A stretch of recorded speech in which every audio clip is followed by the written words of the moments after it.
একই সাথে একই দিনে দুইটা ভোট হয়েছিল। কয়টা?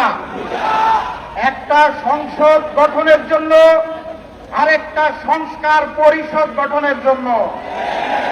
একই দিনের একটা ভোটের শপথ তারা নিয়ে বলেছে হালাল, আরেকটা শপথ না নিয়ে ম্যানেজ ভোটে জয়ী হয়ে বলতে চায় হারাম। একই দিনে এক ভোট যদি হালাল হয় তাহলে আরেকটা হারাম হতে পারে না। 70% জনগণের হ্যাঁ ভোটের রায়কে যারা অস্বীকার করে বেঈমানি করতে চায় তাদের স্থান এই বাংলার মসনদে হবে না ইনশাআল্লাহ। যাই বলা হয় তারা একটা শব্দ শুনিয়ে দেয়, কি সেটা? সংবিধান। সংবিধান উচ্চারণ করতে গেলে শেষে আসে ধান। তারা ভেবেছে এটা বোধ হয় ধানের শীষ, সেই কারণে বারবার বলে সংবিধান।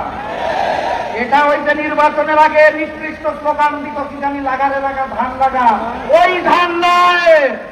এটা ৭২-এর মুজিববাদী সংবিধান, যা পরবর্তীতে শেখ হাসিনার সংবিধানে রূপান্তর হয়েছে। সেই সংবিধানকে তারেক বাদের সংবিধান আমরা হতে দেব না। অতএব কথাবার্তা পরিষ্কার, গণভোটের রায়কে সম্মান জানিয়ে বাস্তবায়ন করুন, না হলে যেই আন্দোলন করে তোলা হবে মসনদ থাকবে না ইনশাআল্লাহ। বিজয়ের পথে যাত্রা শুরু, জীবন অথবা মৃত্যু। আসসালামু আলাইকুম।